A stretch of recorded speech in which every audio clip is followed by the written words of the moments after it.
Meerdaags wandelevenement Venray ging vrijdagochtend van start op het Schouwburgplein. Voorafgaand aan het startschot kon het eigenlijk al niet meer misgaan. We zijn heel erg verbaasd over het aantal inschrijvingen. De vorige jaar hadden we voor inschrijvingen iets van 1500 en nu over de 2200. Dat is dus 50% meer voorinschrijvingen. Ja. Daar ben we al heel trots en daarbij blij. Dus ja, Bert, hier staat een heel gelukkig man. Ja. Ja, meer voorinschrijvingen. Ja, ik proef een beetje, je weet niet hoe het komt. Maar ja, wat denken jullie dat er komt? Ja, je weet het nooit, maar we hebben wel heel veel geïnvesteerd in PR. Social media, advertenties. We hebben heel veel goede partners gevonden de afgelopen jaren. Dus dat is wel belangrijk. En ik denk, het succes van vorig jaar, dat de wandelaars die praten, die zien elkaar overal. Dus iedereen zegt, je moet een keer naar wandelen komen. Ik denk dat dat het is. En ja, ik durf nou niet naar volgend jaar te kijken. Maar ik denk dat hier over een paar jaar gewoon een paar duizend man in en door Venray wandelen. Ja, want hoe zijn de reacties dit jaar tot nu toe? Ja, super. Gelukkig dat we vorig jaar hebben het heel goed gedaan met de routes uitzetten. Mooie routes, goed gepeild. En gewoon nu de eerste mensen terugkomen, oh, geweldige routes, mooi. En Venray heeft gewoon een hele mooie natuur.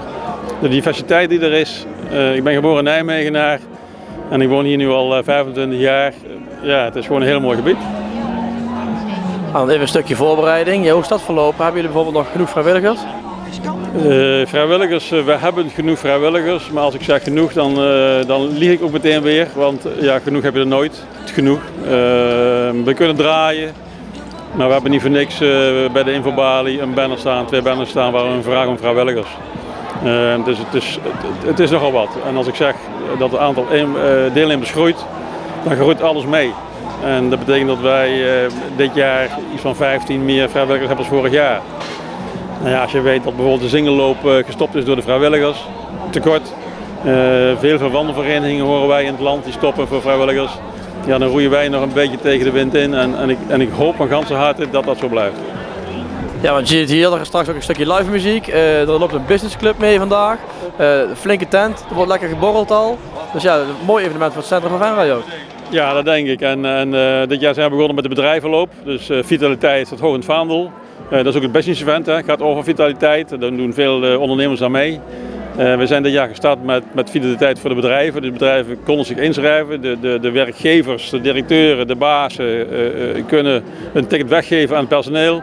En we hebben een wisselbeker voor het bedrijf wat gemiddeld de meeste kilometers heeft gewandeld.